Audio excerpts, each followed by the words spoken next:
Shalom Uvracha, bienvenue à tous dans notre rubrique analyse de la paracha de la semaine. Cette semaine, paracha de Béchalach. Enfin, le peuple juif est libéré de la terre égyptienne, mais une dernière épreuve reste à franchir. Ils se retrouvent face à la mer, avec les Égyptiens à leur trousse. Et ils ont peur, ils sont affamés, ils sont fatigués, et moralement, et physiquement. Et là, à ce moment-là, se forment 4 groupes de juifs. Nous allons le voir dans un instant, mais avant cela, je vous invite à découvrir le passouk du chapitre 14, le passouk 13 et le passouk 14. Vayomer Moshe el ha'am, Dieu dit à son peuple, Al tiraou, n'ayez crainte, itiatzvu, tenez-vous, maintenez-vous, ur'u et Yeshuat Hashem, et contemplez la délivrance de Dieu. Asher ya'aseh lachem hayom, qu'il vous fera aujourd'hui. Ki asher reitem et Mitzrayim hayom, car aujourd'hui, certes, vous voyez encore l'Égypte à vos trousses. Mais lot osifu lirotam od adolam, vous ne les verrez plus. Vous ne serez plus confrontés à leurs problèmes. Hashem yelachem lachem, Dieu se partira en guerre pour vous. Ve'atem, et vous, peuple juif, vous êtes saints, tacharishun, restez silencieux, restez calmes, observez, contemplez. Ça, c'est ce qui est dit donc dans la paracha.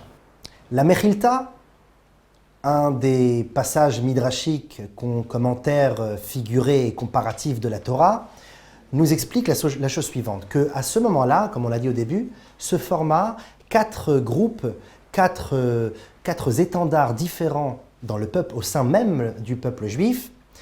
Et voilà ce que nous dit la Mechilta. Arba kitot naasu Israël alayam. 4 groupes se séparèrent. Achat omeret nipol layam. L'un disait, nous sommes apeurés, l'Égypte est à nos trousses, tombons à la mer, noyons-nous, suicidons-nous. Ve'achat omeret nachzor le Mitzrayim. Une autre disait, non, pas du tout, nous allons retourner en Égypte, et puis c'est tout. Ve'achat omeret naase milchama kenegdan. Et une autre disait, nous ne laisserons pas faire, nous irons nous battre contre eux, quitte à mourir.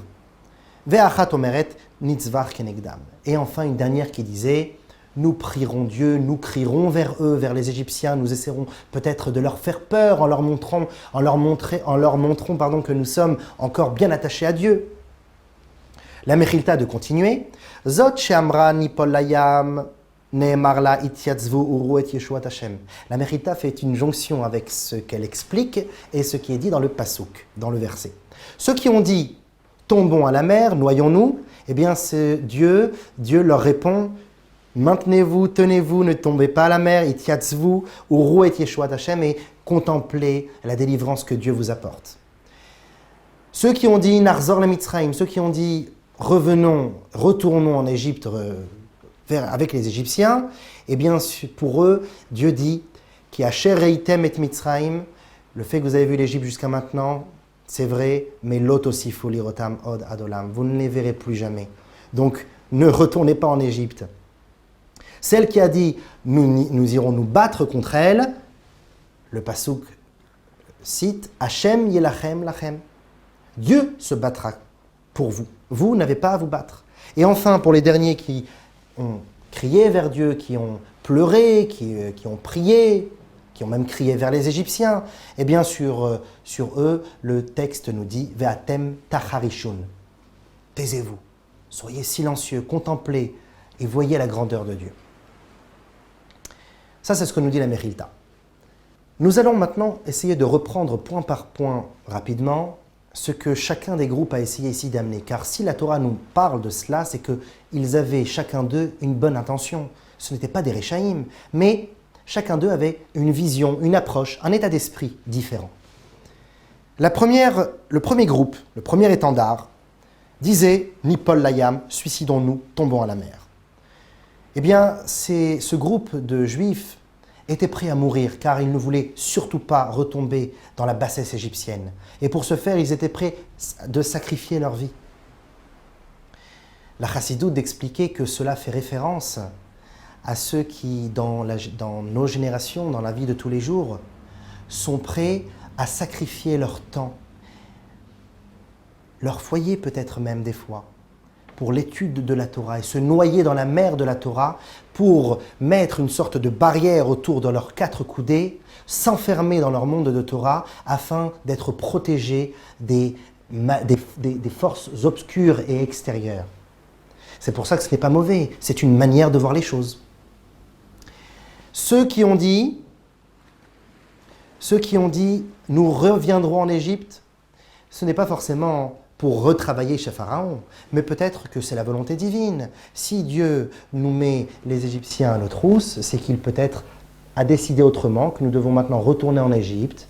C'était peut-être pour avoir encore plus de butin qu'auparavant, puisque en sortant d'Égypte, ils avaient reçu les cadeaux de tous les Égyptiens, mais ils virent que après que la mer se referma sur les Égyptiens, ils virent qu'il y avait encore plus de butin qui remontait à la surface que le butin qu'ils avaient reçu en Égypte. Donc forcément, il y en avait certains qui disaient « Retourne en Égypte, qu'est-ce qu'on perd ? Prenons du butin, passons du bon temps et attendons qu'il y a d'autres projets pour nous de la part de Dieu. » Cela fait référence et est comparé aux Juifs, aux gens de notre génération qui, baissant les bras, n'ont pas le choix que de revenir à un destin fatidique en se disant que de toutes les manières, ils ne peuvent rien changer et qu'ils doivent le faire parce qu'on nous demande de le faire. Étudier la Torah, pratiquer les mitzvot, Narzor le Mitzrayim, retournons en Égypte et puis nous verrons. Ils n'ont pas beaucoup d'initiatives, ils ne vivent pas ce qu'ils font. Ensuite, il y a eu le troisième groupe, ceux qui ont dit, eh bien, nous allons tout simplement nous battre contre les Égyptiens. Nous mènerons bataille et nous gagnerons car nous avons la force de Dieu dans nos mains. C'est très bien, mais c'est une sorte de peut-être de mi-suicide, car face à l'armée gigantesque de Dieu, surtout lorsque le peuple juif n'a pas encore la permission d'aller se battre, Dieu ne leur a encore rien demandé, c'est une milchemet reshout, ça sera une guerre de permissivité, c'est-à-dire ils font ce qu'ils veulent. Qui dit que ça va marcher ? C'est peut-être une erreur, mais cela fait référence à ceux ou à celles dans notre génération qui sont peut-être prêts des fois à tomber dans des fossés, tomber dans des pièges, quitte à montrer qu'ils sont forts, qu'ils sont vaillants, courageux, qu'ils sont prêts à se battre, à casser la baraque, comme on le dit aujourd'hui. Mais des fois, un peu trop de bruit, un peu trop de cassure, cela est difficile ensuite de recoller les morceaux. Et enfin, le quatrième groupe qui cria vers Dieu, qui implora sa miséricorde et aussi ils crièrent vers les Égyptiens. C'était aussi une manière de voir les choses. Lorsque nous n'avons plus le choix, il faut prier, prier, prier. Cela fait référence à ceux qui, face à des obstacles et des oppressions, peut-être se laissent aller et disent « Nous ne pouvons rien faire, tout est entre les mains de Dieu. » C'est sûr que tout est entre les mains de Dieu, mais l'homme a la capacité de pouvoir changer son destin. Il a le libre arbitre. Il peut partir en guerre, une guerre psychologique bien entendu, et dire qu'il ne se laissera pas faire. Bien sûr qu'il faut prier, ça fait partie de nos commandements déjà, et c'est une facette de l'évolution et de l'équilibre d'un homme. Mais tout cela doit être accompagné d'une conviction profonde, d'avancer, de se forcer. Alors de se laisser aller et ne faire que prier n'est peut-être pas la bonne voie. Et c'est là où vient, non pas un cinquième groupe, mais une seule personne, qui à lui tout seul a atteint le meilleur niveau. C'est Nachshon ben Aminadav. Nachshon. Ce fameux Nachshon était un homme plutôt simple, on ne l'avait jamais remarqué. Mais il a su une chose. Pourquoi prier ? Pourquoi se battre ? Pourquoi revenir en Égypte et pourquoi se suicider ? Si Dieu ne nous l'a pas demandé, ne mettons pas notre tête. Dieu nous a demandé d'avancer tout droit, alors il faut avancer. Il y a une mer face à nous, ravageante. N'ayons pas peur, ce n'est qu'une illusion, c'est qu'une illusion, ce n'est que manière de nous faire croire que les choses existent, mais qu'en réalité ne sont que là pour nous montrer que ce qui existe vraiment, c'est la volonté de Dieu. Avancez tout droit, avec des convictions, avec une force, entouré de prières bien sûr, entouré de messirot nefesh, de dons de soi comme ceux qui étaient prêts à mourir, entouré de force, de courage comme ceux qui étaient prêts à se battre, entouré de prières comme ceux qui voulaient prier. Tout ça, ce sont des forces qui nous entourent, mais ce n'est pas le but. Le but, c'est d'avancer tout droit vers Akadosh Baruch Hu. Donc c'est pour cela que les 4 groupes sont cités dans la Mechilta, non pas comme des renégats, c'était des groupes qui ont été cités pour nous dire que chacun d'eux a aussi un état d'esprit qui est peut-être à prendre en compte, mais ce n'est pas l'objectif. Ce n'est qu'une intermédiaire, c'est une sorte de bonus qui nous entoure et qui nous mène vers l'objectif réel, celui d'avancer tout droit avec nos convictions fermes. Et c'est ça ce que Nachshon a voulu faire.